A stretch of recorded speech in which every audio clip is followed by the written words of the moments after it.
Pernahkah kamu merasa, justru ketika hidupmu mulai mendekati sesuatu yang besar, semuanya tiba-tiba terasa lebih berat?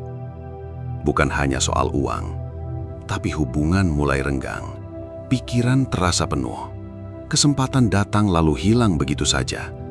Bahkan terkadang, kamu merasa semesta seperti sedang menahan sesuatu darimu, seolah ada pintu besar yang belum diizinkan terbuka. Banyak orang mengira ini adalah tanda kegagalan. Padahal dalam banyak ajaran kuno, fase seperti ini justru dianggap sebagai gerbang pengujian. Sebuah masa ketika hidup mulai mengamati apakah seseorang benar-benar siap menerima energi yang lebih besar, termasuk uang dalam jumlah yang lebih besar. Karena uang, dalam kebijaksanaan spiritual kuno, bukan sekedar alat tukar. Ia adalah energi yang memperbesar siapa dirimu sebenarnya.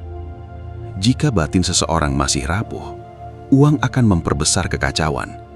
Jika seseorang masih dikuasai ketakutan, uang hanya akan memperbesar rasa takut itu. Tetapi jika seseorang telah matang secara batin, maka kelimpahan akan menjadi alat untuk membuka jalan hidup yang lebih luas. Itulah sebabnya, sebelum rezeki besar datang, hidup seringkali tidak langsung memberi hadiah. Ia memberi ujian. Seperti seorang guru tua yang diam-diam memperhatikan muridnya sebelum menyerahkan sebuah kunci penting. Dan yang menarik, ujian ini hampir selalu muncul dengan cara yang samar, tidak pernah terang-terangan. Kadang berbentuk kehilangan kecil, kadang berupa penundaan panjang, kadang hadir sebagai rasa sepi yang aneh, seolah hidup sedang menjauhkanmu dari keramaian, agar kamu mendengar sesuatu yang selama ini tenggelam oleh kebisingan dunia. Dalam video ini, kita akan membahas tanda-tanda ketika semesta sedang menguji kesiapanmu sebelum uang besar datang ke hidupmu. Kita akan menyelami bagaimana tradisi spiritual kuno memandang rezeki dan kelimpahan, mengapa tekanan hidup sering meningkat sebelum perubahan besar terjadi, dan bagaimana cara mengetahui apakah fase sulit yang sedang kamu alami sebenarnya adalah bagian dari persiapan menuju tingkat kehidupan yang baru. Karena tidak semua orang yang diuji sedang dihukum. Sebagian sedang dipersiapkan.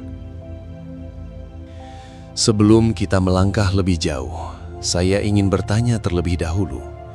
Video ini sudah sampai di kota mana saja? Tuliskan di komentar dari mana kamu menonton malam hari ini. Karena menariknya, meskipun kita dipisahkan oleh jarak dan tempat yang berbeda, banyak manusia ternyata mengalami pola hidup yang sama, terutama ketika hidup sedang menguji mereka sebelum sebuah perubahan besar datang. Dalam banyak tradisi kuno, konsep tentang ujian sebelum kelimpahan sebenarnya bukan sesuatu yang baru. Di dalam ajaran Tao kuno dari Tiongkok, ada keyakinan bahwa alam tidak pernah memberikan kekuatan besar kepada seseorang yang belum mampu menahan beratnya energi tersebut. Air yang tenang dianggap lebih kuat daripada ombak yang gaduh, karena hanya wadah yang tenang yang mampu menampung sesuatu yang besar tanpa tumpah. Sementara dalam tradisi mistik Timur Tengah, para sufi sering menggambarkan fase sulit sebagai proses pengosongan cawan. Sebelum seseorang diisi dengan kelimpahan baru, hidup akan terlebih dahulu mengosongkan hal-hal yang tidak selaras di dalam dirinya. Kesombongan, ketakutan, ketergantungan, dan kekacauan batin.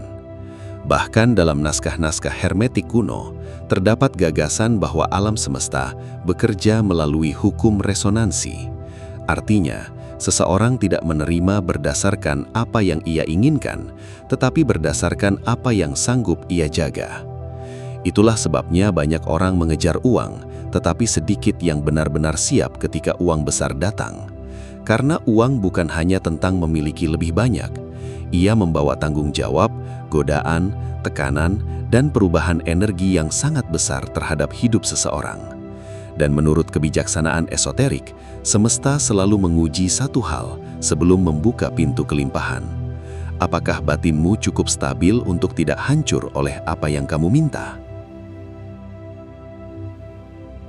Sekarang, sebelum kita membahas lebih dalam tentang tanda-tanda pengujian itu, saya ingin kamu menarik napas perlahan terlebih dahulu. Santai saja, tidak perlu tegang. Karena sebagian besar orang gagal memahami pesan hidup bukan karena mereka kurang pintar, tetapi karena batin mereka terlalu bising untuk mendengar apa yang sebenarnya sedang terjadi. Dan jika memang semesta sedang menguji kesiapanmu menerima uang besar, maka ujian itu hampir selalu dimulai dari hal-hal kecil yang tampak biasa. Maka pertanyaannya bukan lagi bagaimana cara cepat mendapatkan uang, tetapi bagaimana cara membuat diriku cukup siap untuk menampung perubahan besar itu. Langkah pertama adalah belajar mengamati reaksi batinmu terhadap tekanan kecil. Perhatikan dirimu ketika rencana tiba-tiba gagal, ketika seseorang meremehkanmu, ketika uang datang lebih lambat dari harapan, ketika hidup terasa tidak adil. Karena disitulah sebenarnya ujian dimulai.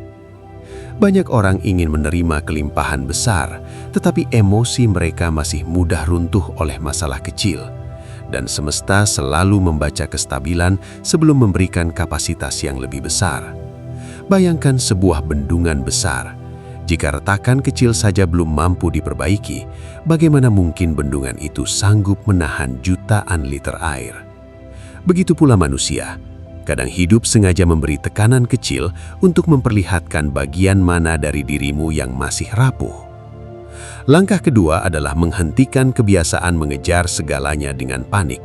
Ini penting, karena energi kekurangan sering membuat seseorang bergerak terlalu cepat, terlalu haus hasil, terlalu takut tertinggal. Dan tanpa sadar, batin seperti itu memancarkan pesan bahwa dirinya belum percaya hidup akan berpihak kepadanya. Dalam banyak praktik spiritual, ketenangan bukan berarti pasrah tanpa tindakan.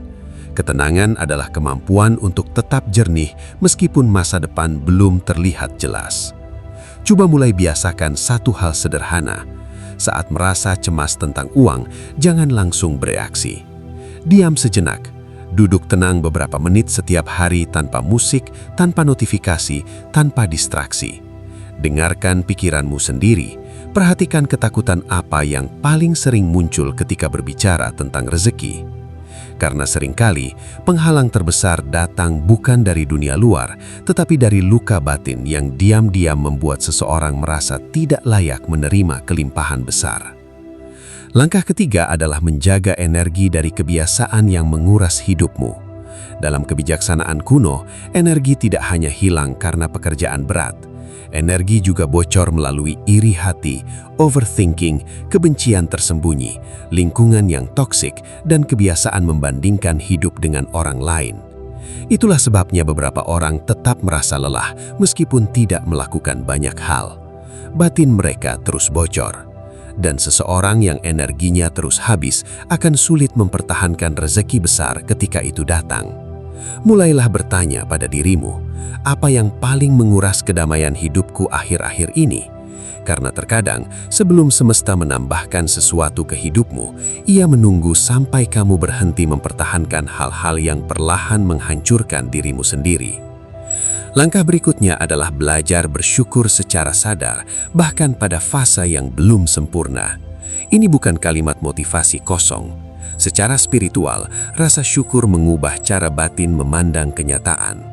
Orang yang terus merasa kurang akan hidup dalam energi kekurangan meskipun uangnya bertambah. Sedangkan orang yang mampu menghargai hal kecil melatih dirinya untuk menjadi wadah yang stabil bagi kelimpahan yang lebih besar. Cobalah biasakan sebelum tidur, ingat 3 hal kecil yang masih berjalan baik dalam hidupmu. Sesederhana tubuh yang masih sehat, makanan yang masih bisa dimakan, atau seseorang yang masih peduli kepadamu.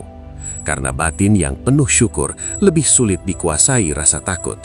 Dan terakhir, jangan terlalu cepat menganggap masa sulit sebagai tanda bahwa hidup menolakmu. Kadang justru sebaliknya, kadang semesta sedang memperlambat langkahmu agar kamu tidak menerima sesuatu sebelum jiwamu siap menjaganya. Seperti pohon besar yang akarnya harus masuk jauh ke dalam tanah sebelum mampu menopang batang yang tinggi.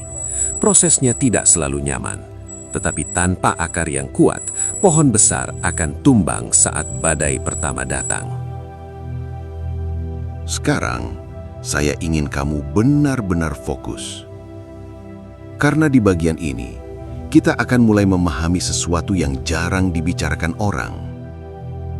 Apa sebenarnya yang terjadi ketika seseorang mulai lulus dari ujian semesta sebelum datangnya uang besar? Perubahannya seringkali tidak langsung terlihat dari rekening bank.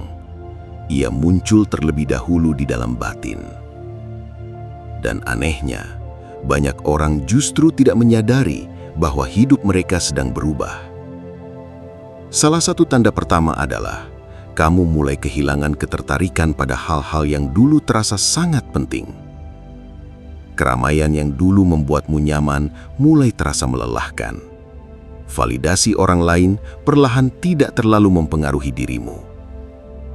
Bahkan terkadang, kamu merasa seperti sedang terpisah dari versi lama dirimu sendiri. Ini bukan kebetulan. Dalam banyak tradisi spiritual kuno, sebelum seseorang memasuki fase hidup yang baru, kesadarannya akan mulai dipindahkan terlebih dahulu. Karena semesta tidak hanya mengubah keadaan luar, ia mengubah kapasitas batin orang tersebut. Bayangkan seekor ular yang berganti kulit. Kulit lamanya sebenarnya sudah terlalu sempit jauh sebelum terlepas, tetapi proses pelepasan itu tetap terasa tidak nyaman. Ada gesekan, ada tekanan, ada rasa asing terhadap diri sendiri.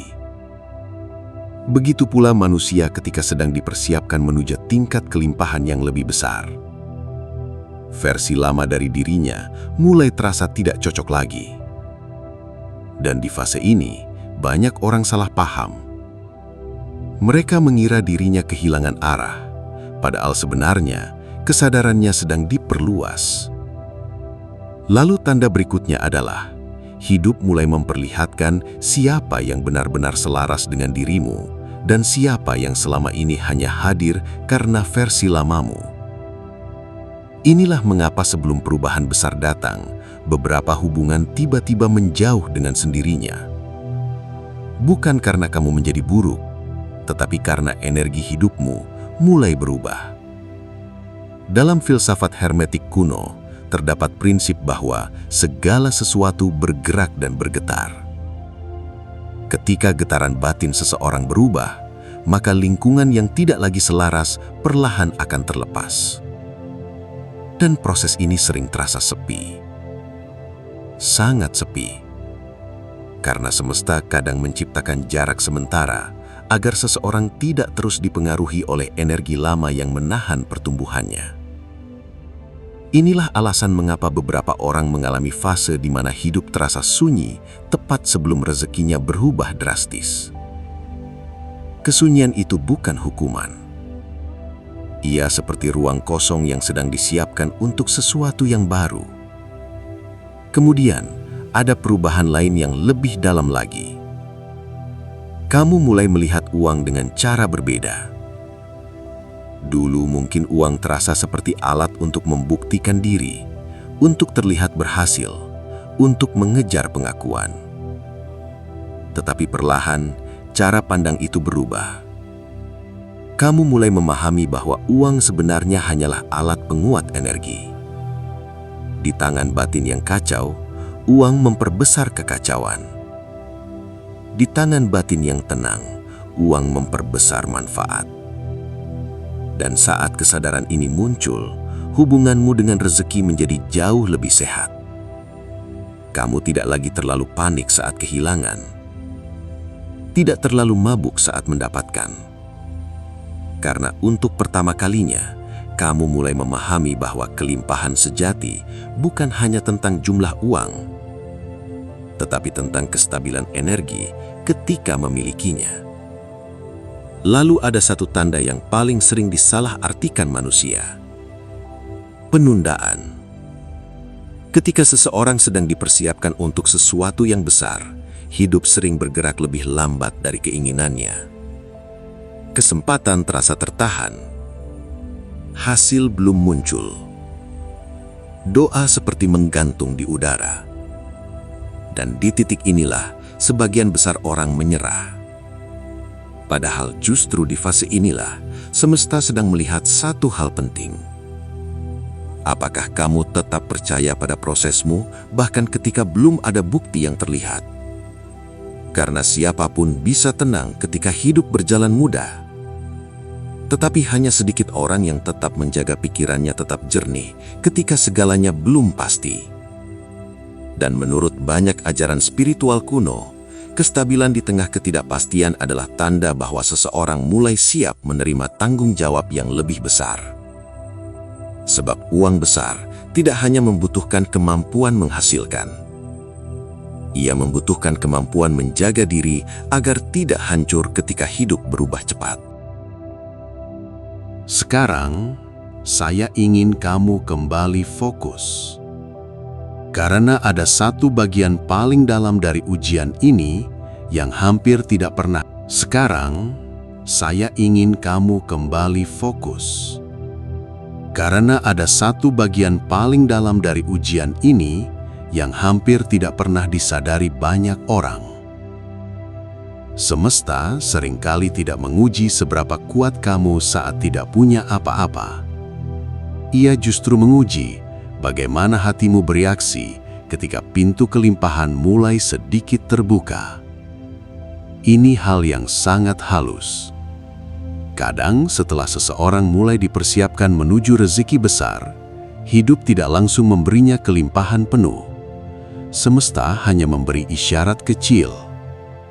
Mungkin sebuah kesempatan baru, pertemuan yang tidak disengaja, ide yang tiba-tiba muncul, atau perubahan kecil dalam hidup yang terlihat biasa, tetapi diam-diam mengubah arah masa depannya. Dan di titik itu, reaksi batin seseorang mulai diperhatikan. Apakah ia menjadi sombong terlalu cepat? Apakah ia kembali dikuasai ketakutan kehilangan? Apakah ia mulai serakah dan ingin semuanya sekaligus? Atau justru tetap tenang, sadar, dan mampu menjaga dirinya? Karena banyak orang mampu menarik uang, tetapi tidak mampu menjaga kesadarannya ketika uang itu datang. Itulah sebabnya beberapa orang cepat kaya, lalu hidupnya runtuh tidak lama kemudian. Bukan karena semesta salah memberi, tetapi karena kapasitas batinnya belum cukup kuat menopang perubahan besar itu. Bayangkan seseorang yang tiba-tiba diberi cahaya sangat terang setelah bertahun-tahun hidup di ruang gelap. Jika matanya belum siap, cahaya itu justru menyakitkan. Begitu pula kelimpahan. Jika jiwa seseorang belum matang, uang besar bisa berubah menjadi sumber kekacauan baru. Dan inilah bagian yang jarang dipahami. Kadang ujian terbesar sebelum rezeki datang bukan penderitaan, melainkan godaan.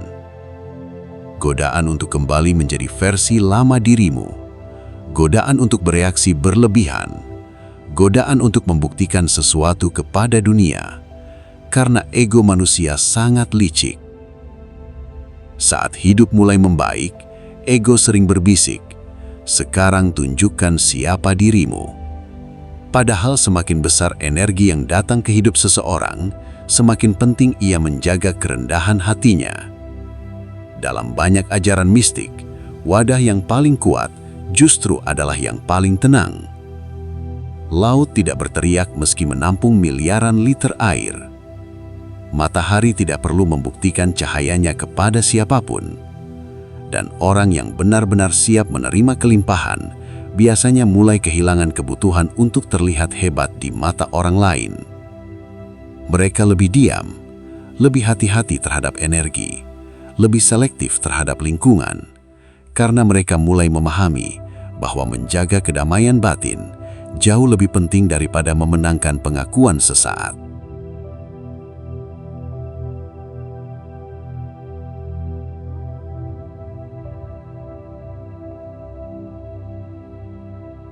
Lalu ada satu tanda terakhir yang sangat dalam. Ketika semesta mulai menguji kesiapanmu menerima uang besar, hidup akan memaksamu memilih antara kontrol atau kepercayaan. Manusia ingin semuanya jelas sebelum melangkah, ingin jaminan, ingin kepastian, ingin melihat hasil sebelum percaya. Tetapi pertumbuhan spiritual bekerja dengan cara berbeda.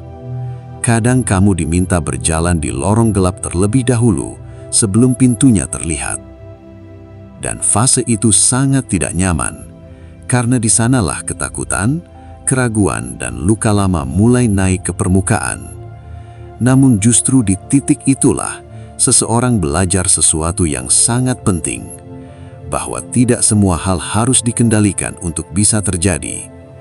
Kadang hidup hanya ingin melihat apakah kamu cukup tenang untuk tetap melangkah meski belum mengetahui seluruh jawabannya. Dan anehnya, ketika seseorang akhirnya berhenti memaksa hidup bergerak sesuai egonya, justru disitulah banyak pintu mulai terbuka dengan cara yang tidak pernah ia duga sebelumnya. Seolah semesta berkata, sekarang kamu tidak hanya siap menerima uang besar, tetapi juga siap untuk tidak kehilangan dirimu sendiri ketika itu datang. Pada akhirnya, mungkin hidup tidak pernah benar-benar menolakmu.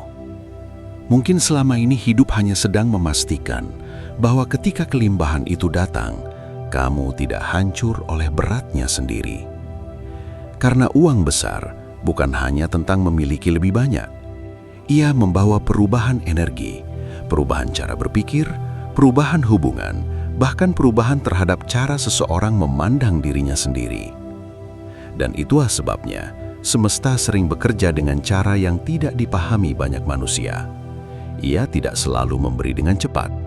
Kadang ia memperlambat, kadang ia mengosongkan, kadang ia membuat seseorang melewati kesunyian panjang sebelum akhirnya membuka pintu yang selama ini tertutup. Tetapi sekarang, kamu mulai memahami sesuatu yang penting, bahwa tekanan hidup tidak selalu berarti kamu berjalan ke arah yang salah, bahwa penundaan tidak selalu berarti penolakan, dan bahwa beberapa fase paling berat dalam hidup justru bisa menjadi tanda bahwa kapasitas batinmu sedang diperbesar. Kita telah membahas bagaimana tradisi kuno memandang kelimpahan, bagaimana semesta menguji kestabilan batin sebelum memberi tanggung jawab yang lebih besar, dan bagaimana tanda-tanda itu sering muncul secara halus melalui kehilangan, kesunyian, penundaan, hingga perubahan cara pandang terhadap hidup. Lalu pertanyaannya sekarang bukan lagi, kenapa hidupku diuji? Tetapi, apa yang sedang hidup persiapkan di dalam diriku?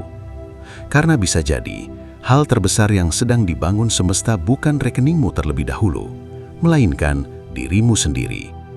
Dan jika suatu hari nanti pintu kelimpahan itu benar-benar terbuka, kamu akan menyadari bahwa semua fase berat yang pernah kamu lewati ternyata bukan untuk menghancurkanmu, melainkan untuk membuatmu cukup kuat menjaga apa yang dulu kamu minta dalam doa-doamu. Jika video ini terasa berbicara dengan keadaan hidupmu saat ini, cobalah diam sejenak malam nanti. Renungkan satu pertanyaan sederhana. Bagian mana dari diriku yang sebenarnya sedang dipersiapkan oleh hidup? Karena terkadang, jawaban terbesar tidak datang dari keramaian dunia, tetapi dari keheningan yang akhirnya berani kita dengarkan sendiri.